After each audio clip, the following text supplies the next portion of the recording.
As somebody that studies depth psychology, shadow work, and all forms of inner work essentially every single day, and as someone who also guides and mentors people on that subject to do the very same thing in their own lives, I run into a lot of common misunderstandings about shadow work that I wanted to go over today. And I have with me 7 in total. Starting with number 1, it's about destroying your shadow. You cannot destroy it. And the reason why you can't destroy it because it's a part of you. Essentially, what the shadow contains is all the rejected, unfit, denied aspects of who you are. And it's buried away into the back closet, but regardless of where you put it, symbolically, metaphorically, it is a part of you. It's essentially coded into your genetic and DNA. It is not something you can just get rid of. Number 2, it's only about the dark aspects of yourself. That's a very common one. However, you also want to look at the shadow as not just containing the aspects of you that you reject and deny, but it also contains within you the golden shadow, essentially the part of you that you do not believe you can be. Whether that's someone who's successful, whether that's someone who's funny, it's a part of you that you oftentimes you can look at as projecting onto someone you idealize, someone you elevate and admire as carrying traits that you do not believe you have. And so those parts are also contained within the shadow as well. Number 3, it's quick self-help. The last thing that shadow work is fast.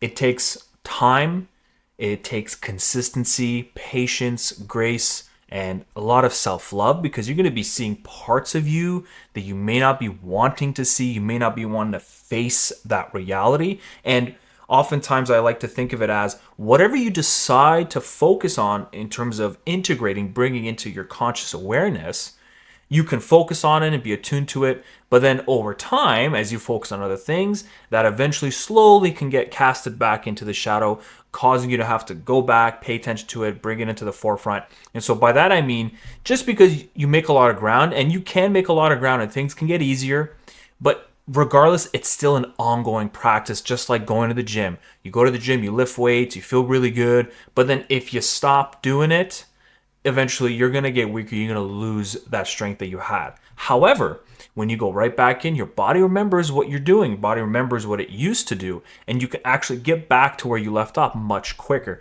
That's actually a good way to sort of interpret the process of shadow work. Number 4, it means being negative or melancholy. This one I find comes up often because it can turn into that, especially because most of the time the shadow contains just the rejected aspects. So we do often tilt towards more of a rumination of the bad memories that we experience. But ironically, once you can actually embrace and see and integrate and accept that aspect, the only thing you're going to be filled with after that is content, peace, joy, and love. You don't really think of it that way, but it often does roll into that direction. Number 5, it's dangerous to look at your shadow. This one is my favorite one. What I often say is, it is dangerous if you don't look at it. Anything you ignore doesn't go away. If there's something within you have to address, it doesn't go away. And it's going to find its way to leak forward and express itself in some manner. And so the more you avoid it, in fact, the larger it gets, the more powerful it gets, the more influence it's going to have on you. And the more unconscious you are of it, the more on autopilot you will live. And you are going to be dictated by it. So again, ironically, it's if you look at it, it reduces in size. If you look away from it, it increases in size. You can look at it as simple as that. Number 6, it's about blaming your past or your parents. Again, it can tilt in that direction. But the objective is not to look at the past and just simply blame it and wave it off. Now, we have to also balance that out, understanding that you are not in full control of where you grew up. You're not in full control of the information you were given, the way you had to cope, the way you had to survive. So there is an element to understand that it's okay to say that it was out of your control. But we have to also obviously eventually get to the point where you have to own and take up some responsibility of what we can do going forward. And shadow work isn't just about seeing the past and how it affected you and seeing how the influence of your parents, society, cultures had on you, but then also being able to accept and embrace that over time gradually to then actually be the author of your own journey moving forward from that point on. Number 7, it's for broken people only. I find the ones that look the most polished are the ones who need it the most. Now, they can have a very good front. They can present themselves very well. Maybe they can barricade themselves with money so that it can create a really nice veil. But it's for everyone. Anyone who is looking to integrate, to reach a level of self-actualization, which is essentially imagine yourself completely in full acceptance of everything that you are, everything that you live with, the traits that you have, the history that you have, the people you grew up with. And imagine not rejecting any of it and embracing it into your life. That doesn't mean you have to look at it as right or wrong. You just accept the fate and the reality of what happened to you.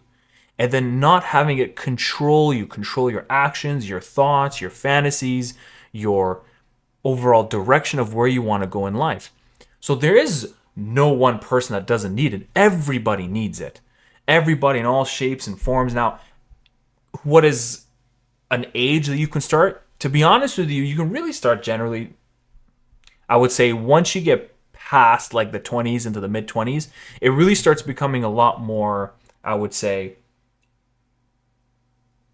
natural to kick into once you get close to 30, simply because in your 20s you're developing your persona, you're developing your character, and you don't really care about any of those things. You can't get yourself to care unless you naturally are passionate about it.